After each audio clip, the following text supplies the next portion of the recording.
esofágica. Tiene una hernia hiatal, no sabemos muy bien si será paraesofágica o no, porque no lo vemos al esófago, pero tiene una hernia hiatal enorme y el estómago está prácticamente todo, gran parte del estómago está dentro del tórax. Ustedes saben que el estómago no está en el tórax, el estómago tiene que estar por debajo del tórax. Entonces, todo esto que se ve acá es el estómago con contraste oral, obviamente, el contraste que usamos para la seriada es el vario, y ahí podemos ver en esta radiografía que es el frente y en esta radiografía que es el perfil. Fíjense, acá está la columna hacia atrás, un perfil o una oblicua, más o menos, ¿bien? Se ve el estómago en el tórax. Y esta, la pregunta que corresponde a la C, el método en este caso es una tomografía computada. Es una tomografía computada de tórax en un corte axial, la ventana es una ventana mediastinal y acá también se ve lo mismo, el estómago está dentro del tórax, ustedes pueden ver ahí el estómago que tiene contenido líquido en su interior. Entonces el diagnóstico sería hernia hiatal. ¿Bien? ¿Alguna duda acá? ¿No? Entonces el estómago lo describimos como que se encuentra en proporciones, dimensiones agrandadas y fuera del abdomen, o sea, hacia el tórax. Hacia el tórax. Sí, sí, el estómago, bueno, el tamaño del estómago es muy variable dependiendo de los pacientes, pero bueno, este puede ser un estómago que esté un poco grande. Sí, sí, sí. Bueno, gracias, Bien, doctor. de nada. Esto, de vuelta, método, radiología, nombre del estudio sería de esófago gastroduodenal. Ustedes están viendo acá el estómago, ¿de acuerdo? Ahí si lo vemos al esófago distal, esta sería la curvatura menor del estómago. Por ahí está la curvatura mayor que se ve parcialmente. Este es el antro gástrico, ahí está el píloro, bulbo duodenal, la segunda porción, tercera y la porción ascendente cuarta. Bien, este es el marco duodenal. ¿Qué le llama la atención acá? Que no está bien, el contraste está, o sea, no está contrastado del todo, como el Sí, resto. bueno, pero eso es normal, digamos. Hay sectores que tienen aire y sectores que tienen varios. No, el problema no pasa por ahí, digamos. Puede Este, ser, puede ser escucha, una úlcera. exacto. Esta lesión que está acá es una úlcera que está en el duodeno, ¿bien? Esto es una lesión ulcerosa, fíjense cómo llegan hasta la úlcera los pliegues del duodeno, ¿de acuerdo? Esto es una lesión que sería desde el punto de vista de la endoscopia, sería una lesión deprimida, porque ustedes van a ver que como que sale un poco de la luz, ¿bien? Y corresponde a una lesión ulcerosa, viene una lesión deprimida acá que se llena con el contraste, con el vario, ¿bien? Eh, entonces, ahí vuelvo a decir, el esófago, curvatura menor del estómago o estómago si quieren, antro, píloro, bulbo duodenal y la lesión ulcerosa. Bien. Pregunta 3, con respecto al método, de vuelta a lo mismo. En esta imagen estamos viendo una seriada de esófago gastroduodenal, también localizada en el esófago, podrían decir que un esófagograma, también se podría decir. Obviamente tiene contraste oral, vuelvo a decirle, el contraste oral es el vario, y como método de tomografía computada, nombre del estudio, tomografía computada del tórax, ventana mediastinal. Muy bien. ¿Qué le llama la atención acá? Puede ser que es como una estenosis. Sí, este paciente tiene una disminución del calibre en este sector, en el tercio inferior y distal del esófago, ¿bien? Y esa lesión es una lesión de bordes irregulares, eh, una lesión extensa de bordes irregulares. Bien. Y en la tomografía, ¿qué ven? ¿Qué les llama la atención?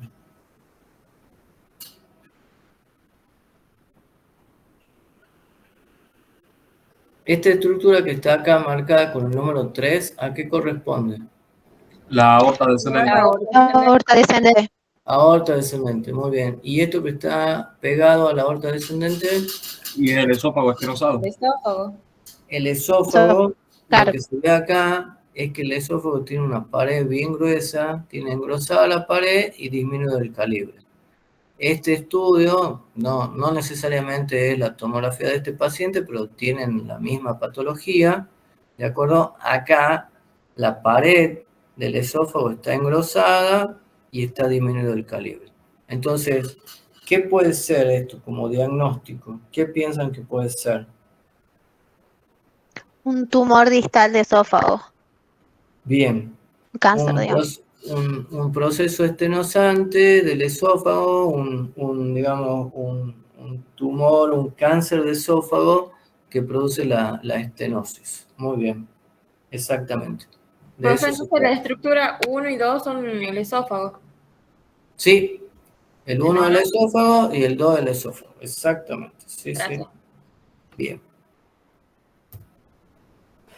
Muy bien. ¿Qué estamos viendo acá? Nos centremos en esta imagen, en la de la derecha. Una radiografía de abdomen. Es una radiografía. El método de radiografía, el nombre del estudio, Un colon por enema. colon por enema. Muy bien. Colon por enema. Nos falta ponerle un poquito más de detalle a eso. Es con doble contraste, técnica de doble contraste. No, contraste simple o Sí, doble. sí tiene A doble ver. contraste. Sí tiene doble contraste. Acá hay aire y acá hay bar. Colon por enema, técnica de doble contraste, una radiografía hecha en proyección de frente. Bien, proyección de frente. Acá, si quisiera preguntarles un poquito a ver si se acuerdan de lo que habíamos hablado. ¿Este paciente estará acostado boca arriba o boca abajo?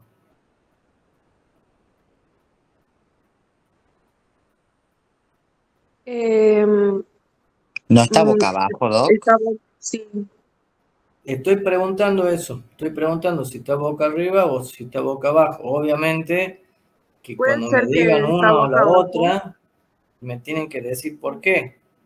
porque está como el contraste, ay, no sé cómo explicarlo. No, profe, ¿qué no está boca arriba? Bueno, el tema era así. Si ustedes recuerdan un poquito o no se acuerdan, digamos, el colon ascendente y el colon descendente, y el colon descendente, ¿dónde están? ¿En qué parte del abdomen están? En los flancos son de la cavidad peritoneal. No, son retroperitoneales. Exacto, son retroperitoneales. El colon ascendente y el colon descendente son órganos retroperitoneales. ¿Ustedes saben cuántos espacios tiene el retroperitoneo? 3. 3. Sí. ¿Y cuáles son, señorita?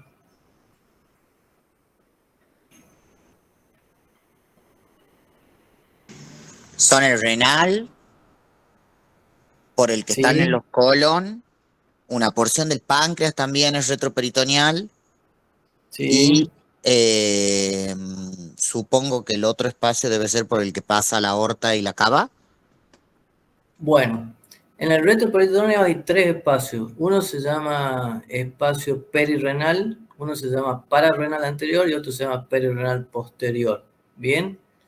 En el perirrenal están los riñones y ahí a ese nivel también está la aorta y la cava. En el pararrenal anterior está el páncreas es totalmente retroperitoneal, parte del duodeno es retroperitoneal, ¿bien? Y el colon ascendente y el colon descendente están en ese espacio, en el pararrenal anterior, ¿bien? Y después nos queda el pararrenal posterior, acá no tengo una tomografía como para mostrarles bien eso, pero el pararrenal posterior solamente tiene contenido graso habitualmente y está por detrás de los riñones. Bien, entonces, Si el colon ascendente y el descendente son órganos retroperitoneales, quiere decir que son posteriores. Por lo menos son más posteriores que el colon transverso, ¿de acuerdo? Entonces, si el paciente se acuesta boca arriba, el aire se va hacia arriba y ocupa el colon transverso. El vario se va a ir hacia abajo y va a ocupar el colon ascendente y el colon descendente. ¿Bien? Si este paciente estuviera acostado al revés, boca abajo, el vario se va a ir al colon transverso y el ascendente y el descendente van a tener más aire que en este caso. ¿Bien? ¿Se entiende la explicación? ¿Sí? ¿Sí? Profe, Sí, doc. ¿esas estructuras de ahí son pólipos o qué son? Bueno, si ese es el tema, digamos. Eso es lo que yo Una quiero enfermedad diverticular. Divertículos Claro. son. Estos son divertículos. Son porque divertículos porque están llenos de contraste. están llenos de contraste y porque salen de la luz, salen de la luz. Los pólipos presentan defectos de relleno y crecen hacia el interior del colon. Estos son divertículos, salen de la luz. Hemos visto en la clase pasada que hay divertículos en todos los sectores del tubo digestivo. Hay divertículos en el esófago, hay divertículos en el estómago, en el intestino delgado y en el colon. Un alto porcentaje de la población tiene divertículos. Bien, este paciente tiene divertículos, no tiene diverticulitis, ¿de acuerdo? En realidad, por ahí con radiología no es tan sencillo el diagnóstico, pero sí con la tomografía. Y en la tomografía computada estamos viendo lo mismo. Esto es una tomografía que pasa a la altura de la pelvis. Estas son más o menos la parte superior de la articulación coxofemoral. Ahí se ve el colon sigmoides y en el colon sigmoides se ve múltiples divertículos en la pared. Más o menos como si este corte pasara un poco por acá, más o menos. Donde se ve el colon sigmoides. ¿Sí? Y acá lo que estamos viendo, obviamente, son el ciego, que está marcado acá, esto es colon ascendente, ángulo hepático del colon, el transverso, el ángulo esplénico del colon, esos son los sectores del colon, así se denominan, el descendente, el sigmoides y el recto. Acá dentro del recto hay un balón con una sonda que se infla para poder hacer el estudio este, ¿bien? Y evitar que el contraste refluya, ¿bien? Nada, bueno, nada más para decir de esto. ¿Alguna duda les ha quedado? No. ¿No? Bueno, seguimos. Bueno, hablando de divertículos, este es el famoso divertículo de, ¿cómo se llama? Este tiene nombre propio. De Senker. El divertículo de Senker. Muy bien. Ahí están viendo el esófago, faringe y esófago, la faringe y el sector cervical del esófago, donde se ve esta bolsa que tiene vario y que se origina acá a nivel del músculo cricofaringeo, ¿bien? Y se forma esta bolsita que es el divertículo de Senker. Y acá están los senos piriformes, que son estos, y estas son las valéculas, ¿bien? Acá está hacia adelante está la laringe, esta es la laringe, ¿bien?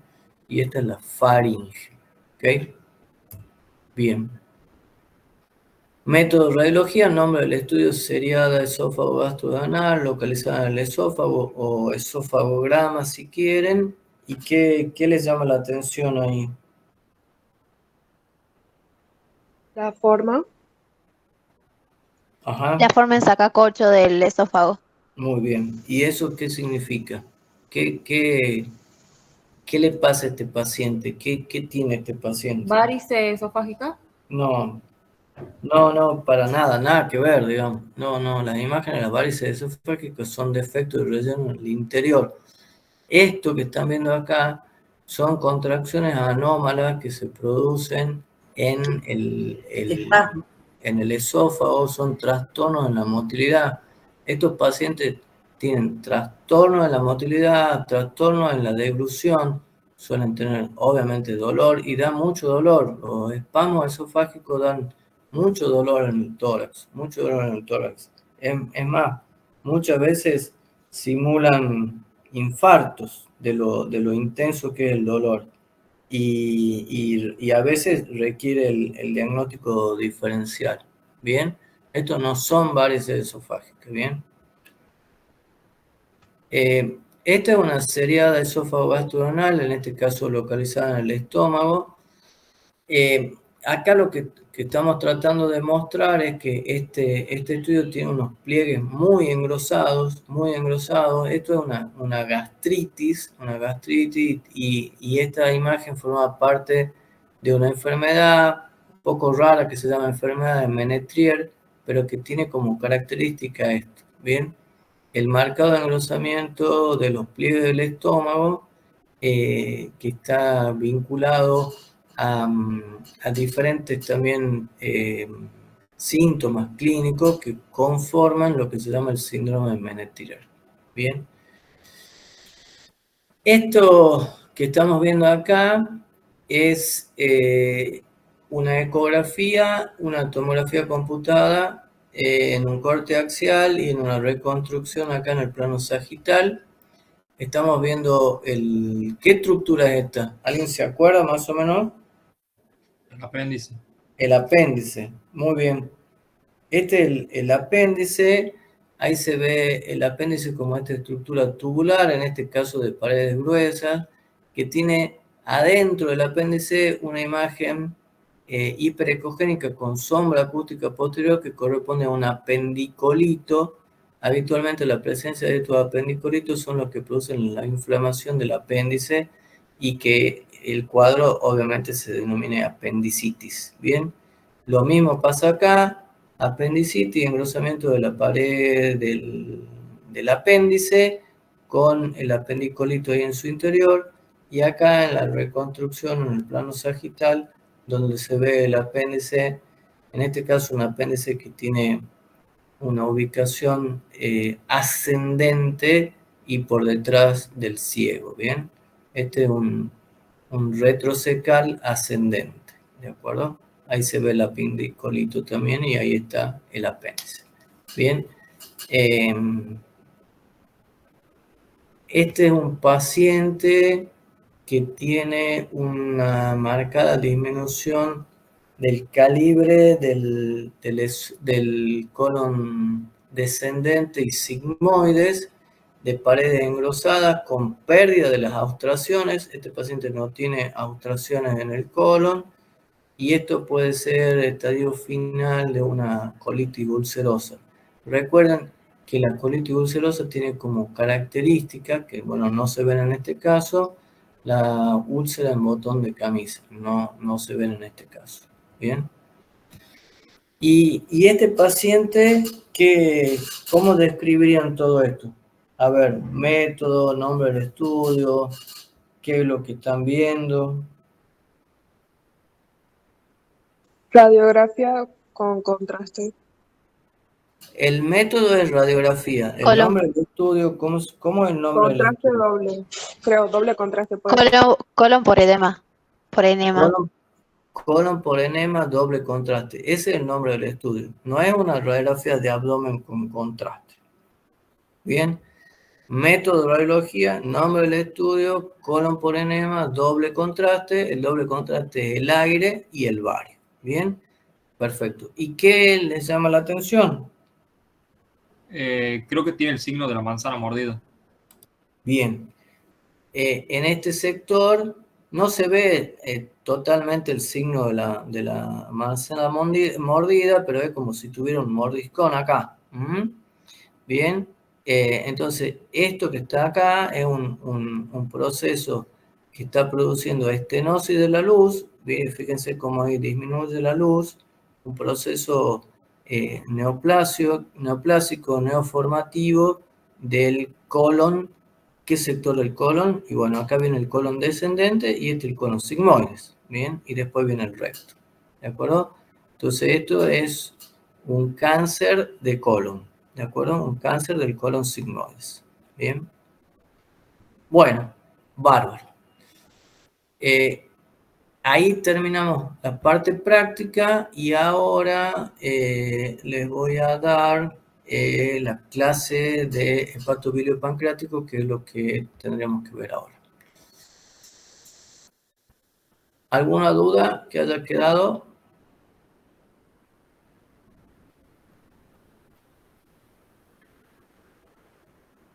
No, doctor. Bien, bueno.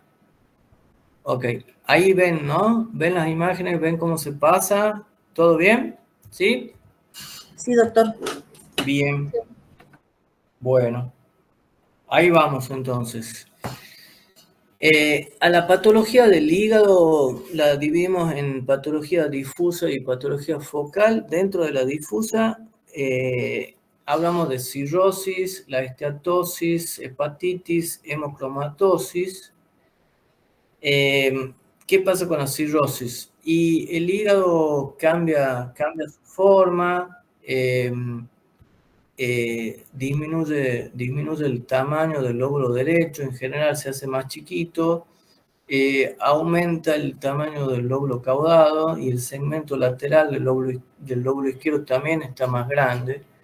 Los contornos del hígado se vuelven irregulares y de aspecto nodular y pueden aparecer los signos de hipertensión portal como las varices esofágicas, la presencia de ascitis, la esplenomegalia, las fístulas arterioportales y las fístulas y la presencia de vasos de circulación colateral.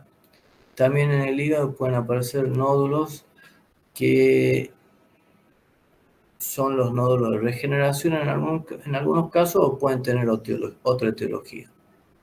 Imagen de ecografía, lo que les decía, un hígado de aspecto nodular, de bordes irregulares, lo mismo acá en la tomografía computada con contraste endovenoso. El tamaño del vaso está un poco agrandado. Recuerden que un vaso normal mide habitualmente hasta 12 o 13 centímetros. Bien, por encima de eso hablamos de esplenomegalia. ¿Ok? Ahí se ve el aumento del tamaño del lóbulo caudado, la hipertrofia del caudado. El segmento lateral del lóbulo izquierdo también está un poco más grande y el lóbulo derecho está un poco más pequeño. Lo mismo que habíamos visto recién acá asociado a la presencia de ascitis, todo eso gris que están viendo alrededor del hígado corresponde a ascitis. Hígado de bordes irregulares, heterogéneo, disminuido de tamaño, y el vaso, bueno, por lo menos este sector del vaso que se ve acá no parece tan grande. Imágenes del vaso con ecografía, deberíamos medirlo, pero probablemente esto mide más de 13 centímetros, lo mismo que acá, un vaso enorme con un marcado aumento de tamaño del segmento lateral del lóbulo izquierdo y del lóbulo caudado, y acá se ven estos vasos que son vasos de circulación colateral. Lo más común es que haya vasos de circulación colateral entre el hígado y las venas renales, ¿bien? Que es lo que se ve acá también. Vaso de circulación colateral a nivel del hilio esplénico. Otra tomografía computada donde se ve un vaso enorme en este caso. Bien. ¿Qué es la esteatosis? La esteatosis es la presencia de grasa en el hepatocito. ¿Cómo se ve? Como un aumento de la ecogenicidad en el hígado, en la ecografía. Bien, el hígado está aumentado de ecogenicidad. Puede ser que la ecogenicidad sea, el aumento de la ecogenicidad sea difuso o sea por sectores, y hay sectores que en general los que están próximos a la vena porta, como en este caso, que son sectores que en general están respetados de la esteatosis. Bien, esto es esteatosis, infiltración grasa, podríamos decirle también. Y acá, visto en la tomografía computada, fíjense cómo la densidad del hígado disminuye. Comparen la densidad del hígado con la densidad del vaso, que habitualmente son similares. Este está marcadamente disminuida la densidad debido a esteatosis. Y en esta tomografía se ve este sector de hígado que está respetado y que tiene este aspecto nodular. El resto del hígado tiene esteatosis. Es por eso que esto tiene que ser tenido en cuenta y no interpretar que lo patológico es esta imagen. Bien, acá lo patológico sería lo hipodenso. Lo mismo ocurre acá. Se ve en tomografía computada un hígado heterogéneo, mayormente hipodenso, con áreas de mayor densidad. Esto es hígado normal y esto es hígado patológico. Bien, si comparamos de vuelta el hígado con el vaso, ven la marcada densidad, diferencia de densidad entre uno y el otro. Bien, en resonancia magnética, estas secuencias, que son unas secuencias especiales que se usan justamente para poner en evidencia esto, el hígado que tiene grasa, cae la señal en esta secuencia, por eso se lo ve con menor intensidad de señal, se lo ve hipointenso. Bien. Y la hemocromatosis es el depósito de hierro en el hígado, que esto hace al revés, aumentarle la densidad al hígado en la tomografía computada, y en algunas secuencias específicas de resonancia la intensidad de señal cae en el hígado. Bien, en los casos de hemocromatosis. Bien. Con respecto a las alteraciones focales, vamos a mencionar el quiste simple, hidatídico, el quiste hidatídico, los hematomas, los abscesos. Estas son alteraciones focales con contenido líquido. Bien, entonces, un quiste en el hígado lo van a ver igual que en cualquier otro lugar del organismo. Lesión hipoecogénica o anecogénica, de borde regular y bien definido, de contenido homogéneo, con esta característica propia de las lesiones que tienen líquido, que es el refuerzo de la pared posterior. Bien, refuerzo de la pared posterior, esto que se ve ahí es la vesícula. La vesícula y el quiste, cuando la vesícula obviamente que no hay nada, se comportan iguales. Bien, en tomografía computada, en el hígado se ve esta lesión hipodensa, de borde regular y bien definido, contenido homogéneo, que no se refuerza luego la alimentación del contraste. Fíjense que este estudio tiene contraste. Esta es la aorta y esta es la vena cava, y ahí se ven vasos portales. Bien, en este caso también una lesión quística simple.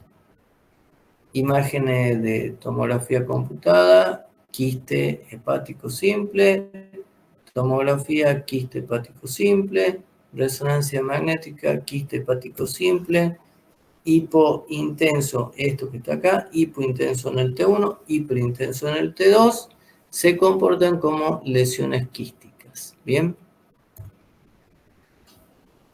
Los quistes hidatídicos en el hígado sufren habitualmente procesos de calcificación. Entonces vamos a ver como una estructura redondeada, de bordes regulares, de paredes gruesas, heterogéneo, en topografía del hígado, en el sector del hipocondrio derecho. Esta imagen que ustedes están viendo acá corresponde a una radiografía y es una directa de abdomen. Bien, entonces, si tuvieran que describir esta imagen, radiografía directa de abdomen, que presenta en el hipocondrio derecho y en topografía del hígado una imagen redondeada de bordes regulares y bien definido, calcificada, bien, esto es calcio, que podría corresponder a un quiste hidatídico. Lo mismo se ve acá, en este caso en la tomografía computada. En el hígado, imagen quística de bordes regulares bien definidos, de paredes calcificadas con contenido heterogéneo en su interior, puede corresponder a un quiste hidatídico. A veces los quistes hidatídicos, cuando no están calcificados, dan estas imágenes en el interior del quiste. Estas son las membranas que se desprenden del quiste y dan ese signo que se llama signo del camalote, como si tuviera algo flotando en el interior del quiste. Acá también se ve un quiste con unos finos tabiques en el interior. Esto en tomografía y esto en ecografía. Bien, quiste hidatídico en el hígado. Un traumatismo de abdomen puede hacer que se forme una colección en el hígado, un hematoma. Los hematomas, dependiendo obviamente del momento de la evolución, van a ser de mayor densidad o van a ir haciéndose más isodensos. Bien. Un absceso hepático se ve como una colección en el hígado de bordes irregulares y heterogéneos, bien, de pared gruesa, que si le hacemos la tomografía vemos que incluso tiene aire en su interior, bien, aire, bien, estas son lesiones que ya no están bien definidas y el contenido es heterogéneo, eso puede corresponder a un absceso. Habitualmente los abscesos tienen esta pared o cápsula que es gruesa y que en general se refuerza con la administración del gadolino. Se refuerza de manera periférica con la administración del gadolino. Ok, pasamos ahora a alteraciones focales, pero sólidas. Recién hemos hablado de las quísticas. Y acá mencionamos al hemangioma, a la hiperplasia nodular focal, al adenoma hepatocelular, al carcinoma hepatocelular o hepatocarcinoma y a las metástasis. ¿Qué es el hemangioma? El hemangioma es una lesión vascularizada que se presenta hiperecogénica, en la ecografía, de bordes regulares y bien definidos. Acá pueden ver el hígado. Acá está el riñón del lado derecho y acá hay un espacio entre el hígado y el riñón derecho que se llama espacio de Morrison. Bien, ahí se ve ese nódulo hiperecogénico, bien, que con tomografía computada tiene una característica bastante particular. Se presenta hipodenso sin la administración del sin la administración del yodo, sin la administración del contraste. Y cuando le hacemos el contraste por vía endovenosa, comienza a teñirse desde la periferia hacia el centro y luego se homogeneiza con respecto al resto del parénquima. Bien, se hace de la misma densidad que el resto del parénquima. Esto es bastante típico de un hemangioma. Bien, entonces, hipodenso en la secuencia T1 y hipodenso sin contraste y con la administración del contraste el refuerzo progresivo. En la resonancia magnética el hemangioma se comporta hipointenso en la secuencia T1, hiperintenso en la secuencia T2 y cuando le hacemos el gadolíneo ocurre lo mismo que en la tomografía con el yodo. Comienza a reforzarse desde la periferia hacia el centro hasta a homogeneizarse con el resto del parénquima hepático. Otra patología es la hiperplasia nodular focal. La hiperplasia nodular focal se comporta como un nódulo también de bordes regulares, bien definidos, pero el contenido es más heterogéneo, ¿bien? No es tan homogéneo como el hemangioma, y característicamente tiene una especie de cicatriz central, ¿ven? Que en la tomografía se ve hipodensa, en la ecografía se ve algo hipoecogénico dentro de la lesión y en la resonancia magnética también puede apreciarse esa cicatrización central en diferentes secuencias. Bien, esa es la hiperplasia nodular focal. Este es el adenoma. El adenoma es un nódulo de bordes regulares y bien definido. También habitualmente algo más hipoecogénico que el hemangioma. El hemangioma es hiperecogénico, recuerden. Sin embargo, puede haber algunos hemangiomas que sean hipo. Bien, esto hipoecogénico. Esto no es una regla estricta, ¿bien?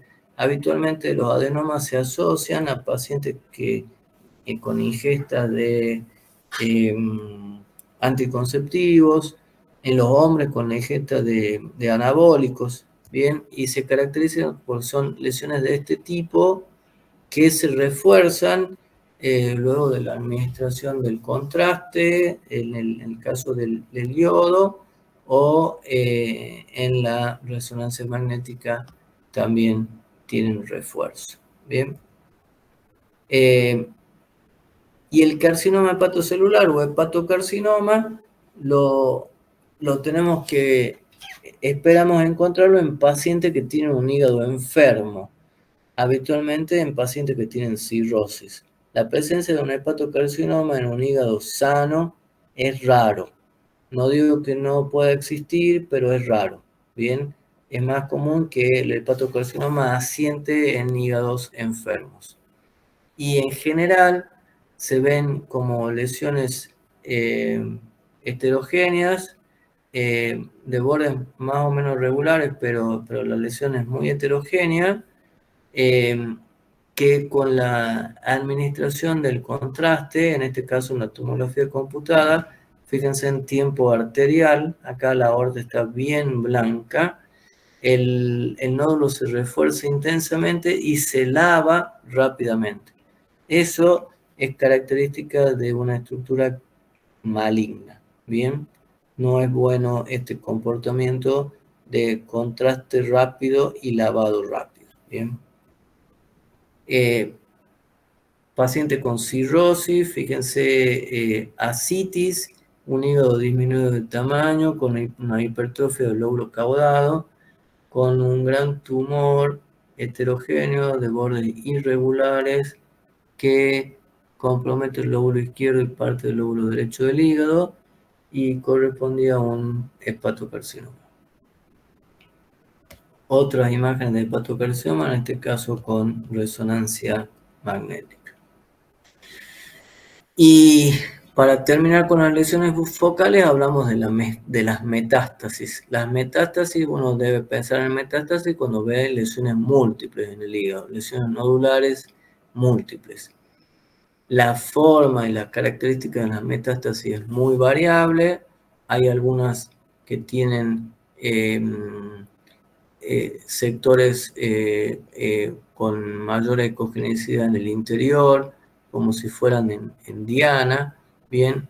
Y acá vemos en tomografía computada múltiples lesiones nodulares distribuidas en todo el parénquima del hígado que tienen diferentes comportamientos. Algunas son hiperdensas espontáneamente sin necesidad de administración de contraste y otras se tiñen luego de la administración del yodo.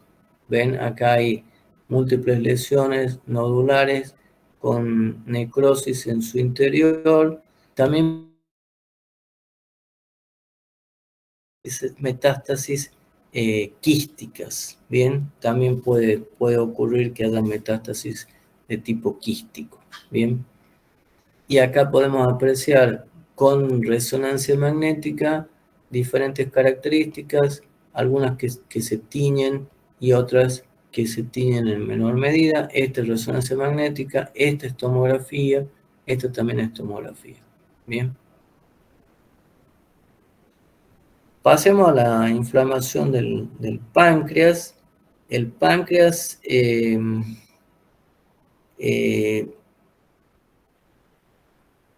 dividimos las pancreatitis, los procesos inflamatorios del páncreas, en dos tipos, una edematosa y una necrotizante.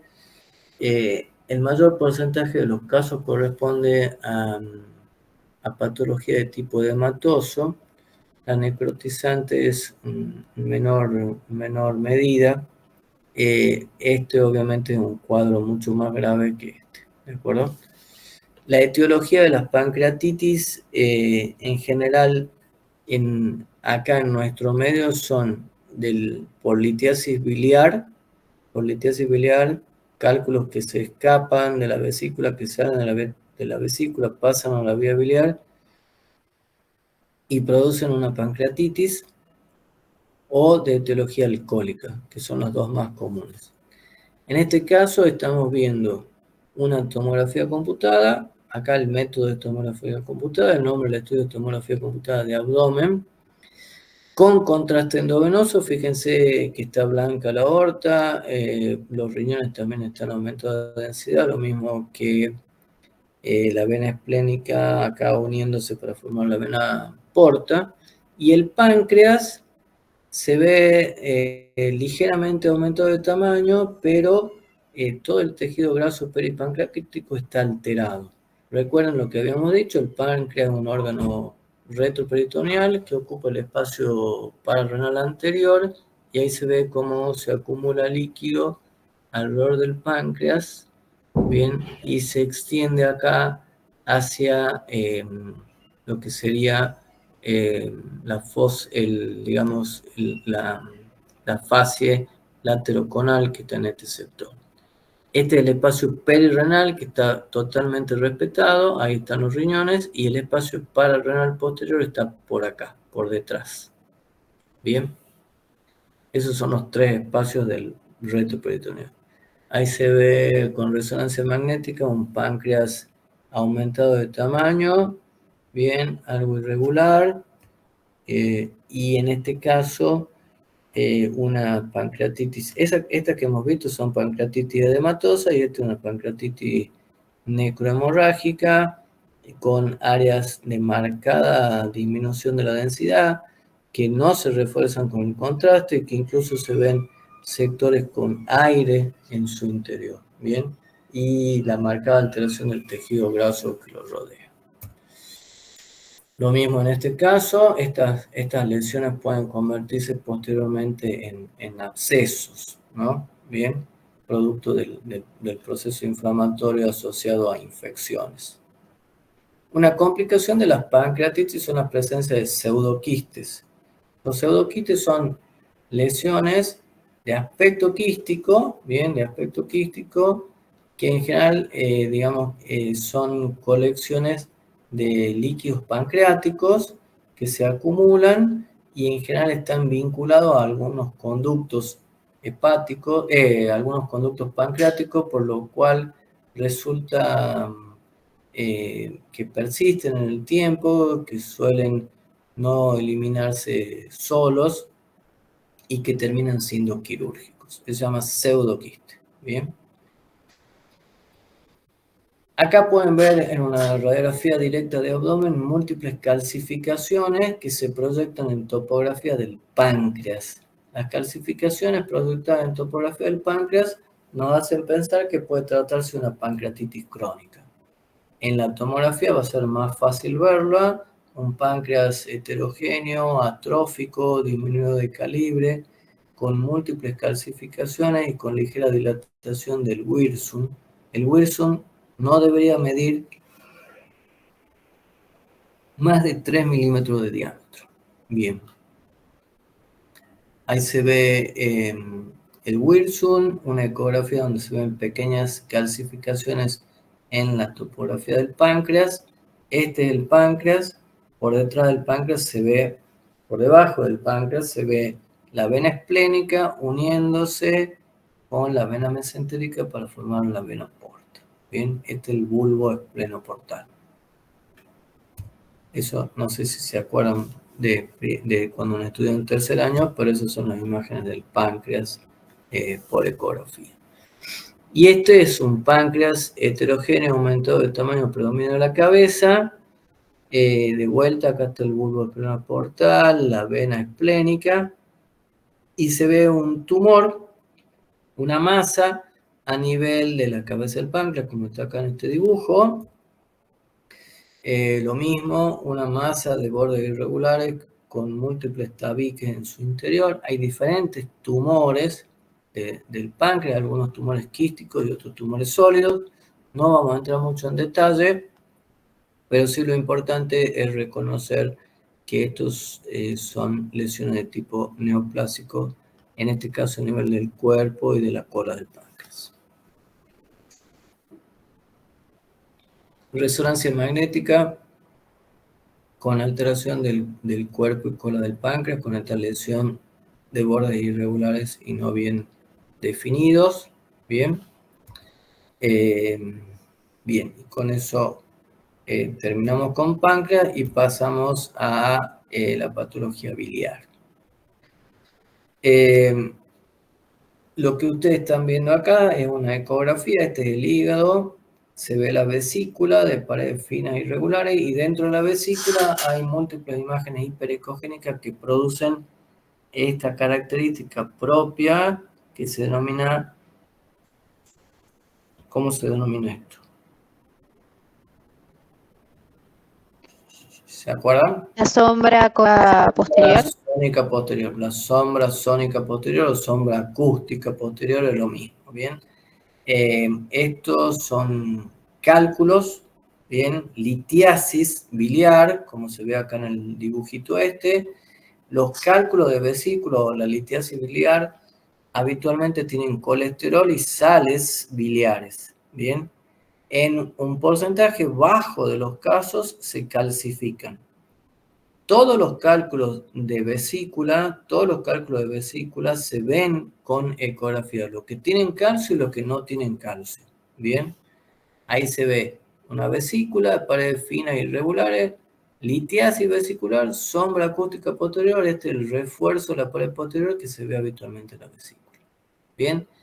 Esto es solamente litiasis vesicular. Este paciente no tiene colecistitis, el espesor de la pared de la vesícula es normal, no supera los 3 milímetros. Bien. Otra imagen de litiasis vesicular, sombra sónica posterior, imagen hiperecogénica en el interior de la vesícula. De nuevo, múltiples imágenes litiásicas, en este caso de pequeño tamaño, bien, múltiples y de pequeño tamaño que producen sombra acústica posterior. Por eso les decía, la litiasis es muy variable. Puede ser única, puede ser múltiple, pueden ser grandes, pueden ser pequeñas.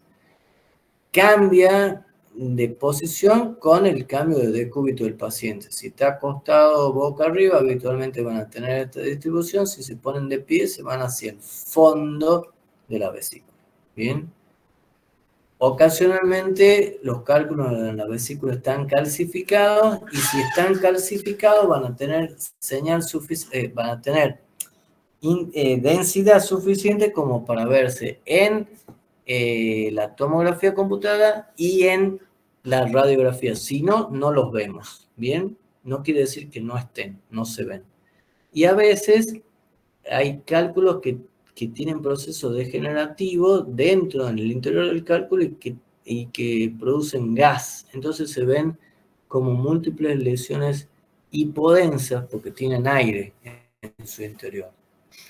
Esto ya es una colecistitis, se ve la vesícula de paredes más engrosadas con un cálculo enclavado acá, podríamos decir, en topografía del cuello de la vesícula. Acá está el cuello, acá está el fondo. Entonces, como este cálculo está tapando acá la desembocadura de la vesícula en el cístico, se acumula bilis en el interior, esa bilis se pone espesa y es lo que denominamos barro biliar. Esto es un cálculo y esto es otro cálculo. Lo otro es barro biliar. En este caso no hay barro biliar, ahí está el cálculo. Bien. En tomografía computada, la colecistitis se ve como una vesícula distendida de paredes gruesas. Que no veamos los cálculos, no podemos decir, insisto, en que no estén, porque si no están calcificados, no lo vamos a ver en la tomografía. Bien, sí lo vamos a ver en una resonancia magnética o en una ecografía, pero en la tomografía tienen que tener densidad suficiente para verse, o sea que tienen que estar calcificados. En las colecistitis, como complicaciones, puede ocurrir que la pared de la vesícula, que ya sabemos que está muy inflamada, se rompa y se produzca una colección por fuera de la vesícula. Bien, esto es una colecistitis con una colección que rodea a la vesícula. Bien, y lo otro que puede ocurrir en algunos casos es que el germen que está en el interior de la vesícula sea un germen anaerobio y produzca aire. Entonces vamos a ver aire en la pared de la vesícula, aire en el interior de la vesícula. Fíjense, esta es una imagen de una radiografía de abdomen localizada acá en el hipocondrio derecho con una vesícula marcadamente distendida que tiene aire en su pared. En este caso, también tienen cálculos que son, que pueden verse, que están calcificados, por eso los vemos en tomografía. Y a veces puede ocurrir que la vesícula tiene paredes calcificadas, eso lo denominamos vesícula de porcelana. Se ve acá esta imagen calcificada en el hipocondrio derecho. Alguno me podría decir cómo hago para diferenciar esta estructura de un quiste hidatídico calcificado. Y bueno, no siempre es posible, habrá que recurrir a otros métodos. En este caso se ve en la ecografía una vesícula que da una gran sombra acústica posterior, no tiene líquido, y esto puede deberse también a calcificación en la pared. Y lo otro que ocurre es que cuando la vesícula está llena de cálculos y ya no tiene líquido en su interior, también da este tipo de imagen, y esto se llama vesícula multilitiásica escleroatrófica. Bien. Ahí tienen una vesícula visto por tomografía computada con calcificación en la pared. Muy bien.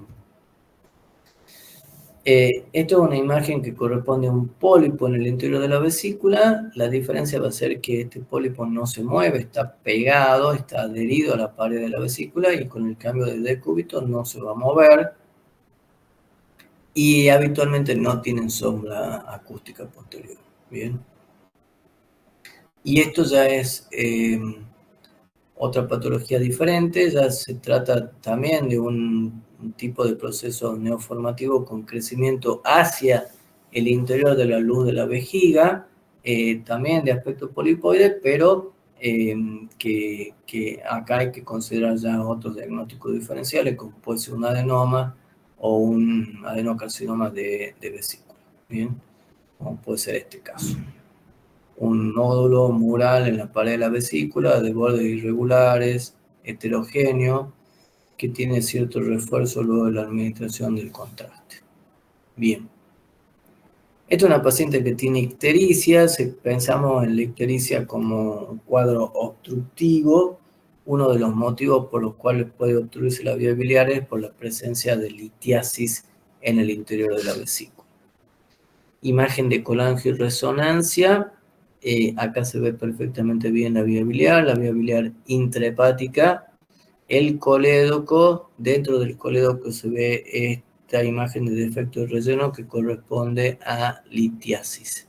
Puede ser que el cálculo se haya salido de la vesícula, que estaba dentro de la vesícula y se salió de la vesícula, que es lo más probable. A veces los cálculos se forman dentro de la vía biliar. Bien. Imagen de defecto de relleno en el sector distal del colédoco, con colangioresonancia en el plano, y acá vista en lo que sería una vista coronal, y acá en el plano axial de la resonancia magnética, un defecto de relleno en el interior del colédoco. Dilatación de la vía biliar intrahepática en un paciente con tomografía computada, y en este caso con ecografía se ve dilatación de la vía biliar intrahepática.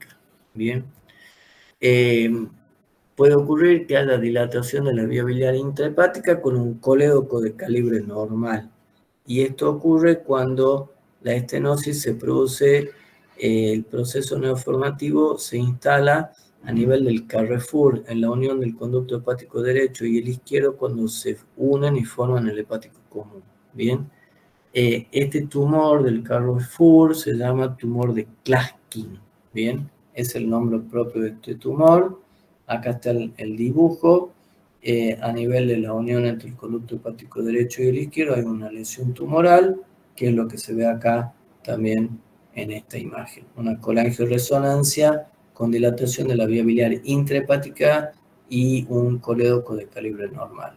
Esta línea finita que se ve hacia ahí, hacia el páncreas, corresponde al Wilson.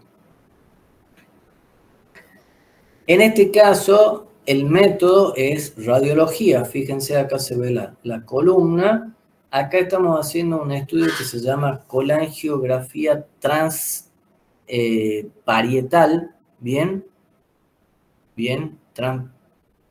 transparietal, transparieto-hepática, si quieren también denominarlo. Se pone una aguja dentro del hígado, en pacientes que tienen dilatación de la vía biliar, se inyecta el contraste iodado a través de la aguja y vamos a ver cómo se tiñen los conductos biliares intrahepáticos. Hay un sector acá de marcada disminución del calibre y luego el colédoco distal de calibre normal. Esto es un cáncer de la vía biliar, ¿bien? Una estenosis de vía biliar. Este estudio que estamos viendo acá es una colangiografía intraoperatoria. Pueden ver ahí las pinzas. Esta colangiografía intraoperatoria también se llama mirisigrafía. Se llama mirisigrafía porque el médico que la inventó fue un doctor de apellido Mirisi, un cirujano cordobés, que describió este método y que consiste en la administración de yodo a través del conducto cístico, acá ya no está la vesícula, para rellenar la vía biliar y ver si justamente no hay litiasis que haya quedado en el interior del colédoco, como se ve acá. Acá hay por lo menos 3 defectos de relleno en el sector distal del colédoco debido a la presencia de litiasis. Bien. Estas son las pinzas de la operación. Bien. Y lo otro que puede ocurrir también y ser causa de un paciente que tiene una obstrucción en la vía biliar y que dé ictericia es la presencia de un ampuloma. Los ampulomas son tumores que afectan a la ampolla de Vater, bien, a la desembocadura de la vía biliar en el duodeno. Bien, bueno, hasta acá llegamos. No sé si alguien tiene alguna pregunta para hacerme.